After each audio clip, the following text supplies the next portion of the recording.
Onions. I don't know what onions means, but onions. I don't know why, but onions. Someone's gonna need to explain that. Why onions? I've heard a lot of basketball terms, but I've never heard onions before. So I think I need that one explained. If it's just something that just popped randomly into existence, then cool. I'll say onions for the rest of my life after that shot that Jaden Ivey just freaking made. Oh my goodness.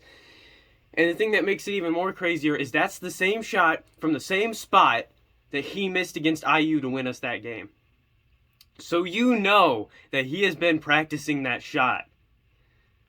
And he freaking puts it up and swishes it against IU, and he gets a bear hug from Mason Gillis, the beautiful guy that kept us in the game. Mason Gillis is probably the only freaking reason that we were able to stay ahead for most of the time, because Mason Gillis was just scrapping. I think he had like 10 rebounds or something like that.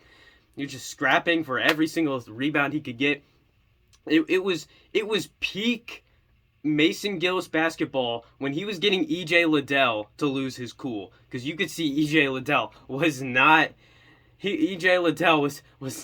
happy with Mason Gillis. I mean, there were times where Mason Gillis just got really, really low, and because of his momentum and being low, he would just move EJ Liddell out of the way in the post. EJ Liddell didn't like that. He was losing his cool. He wasn't happy. I'm not going to say Mason Gillis locked down EJ Liddell, because Liddell hit those 2 threes at the end, and he was scoring pretty well. I mean, Mason Gillis wasn't guarding him during that, but he was scoring pretty well. But Mason Gillis was still able to be a bit of a pest. And that's one of the reasons that I love watching Mason Gillis play basketball, because he is a pest, he's gritty, he's physical, he's tough. This game finally put him on the national stage, and I am glad, because more people need to have Mason Gillis awareness. More Pacers fans need to be looking at Mason Gillis as a guy that we could draft in the next few years. I don't think he'll declare for the draft this year, but next year or his senior season, we could probably snag him in the second, or in like late first round, or in the second round, or something like that. So, look at his film, give him a look. He's like a Dennis Rodman type player. He is physical, he's gritty. Only difference is he can actually shoot, and he's a very efficient shooter. This was probably one of his worst shooting nights.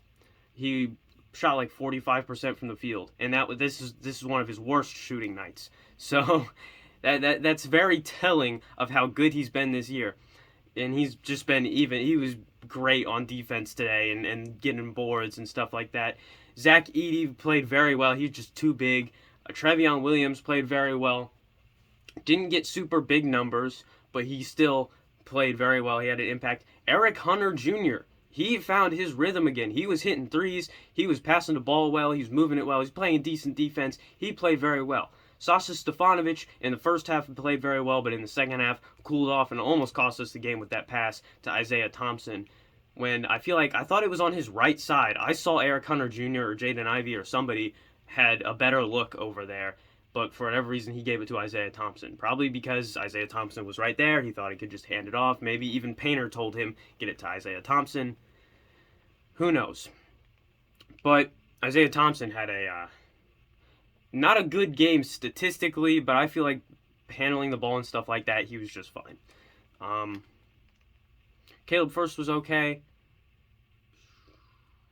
Yeah, I feel like I've covered everyone. Ethan Morton came in and hit a 3, and that was nice. But yeah, just, oh my goodness, Jaden Ivey. That guy's, he owns them. Mason Gillis and Jaden Ivey are the new owners of Ohio State basketball. They own all of you. They own all of you. That one player, though, Johnson Jr., the guy that was wearing the Batman Bane mask, that looks, I know it was because of a facial fracture, I think like in his jaw or something like that. He had the mask around here. And you know what? He's tough. That guy is tough. He's going up against one of the most grittiest teams in college basketball. A team that's very physical in Purdue. And he goes out there and he's playing with a fractured face. I mean, I get you have the mask on, but if you get hit, it's still going to hurt a lot.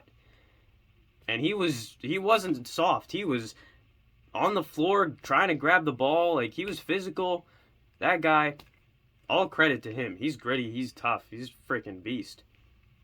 But yeah, Purdue pulling out the win off of Jaden Ivey and his onions. Maybe it's onions as in like nuts, balls, testicles. That could be, saying Jaden Ivey has a lot of balls, very large balls for doing stuff like he did today.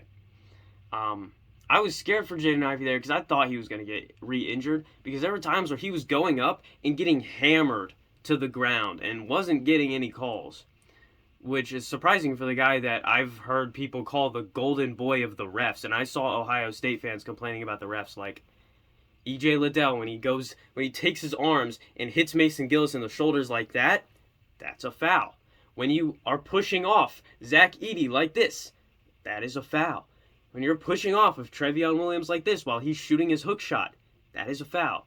And when Jaden Ivey is laying up the ball, he gets smacked in the arm, in the face, in the shoulder, pulled down, all those things are fouls. We are not playing barnyard basketball. As much as I do enjoy a good game of barnyard basketball without any rules or anything like this is a college basketball game. There are rules. Fouls apply when you get hit, especially when you get hit pretty hard and land to the ground with a thud and could be seriously injured from stuff like that. I never look at those plays the same after the Victor Oladipo injury. That's why I'm kind of passionate about those being called fouls, because I remember Victor Oladipo going up for that layup. Pascal Siakam hits him down. Oladipo lands funny on his knee and blows out his knee. And he's out for the next year and a half, and he comes back, and he's not really the same. And to this day, he hasn't really recovered. He's always had knee injuries in that same knee. And ever since the Pacers have been in dysfunction. That one injury completely changed the trajectory of the franchise. That's why I'm so passionate about those being called and those plays not happening, hopefully. Because, man, those types of injuries can alter a player's career and alter an organization's trajectory completely.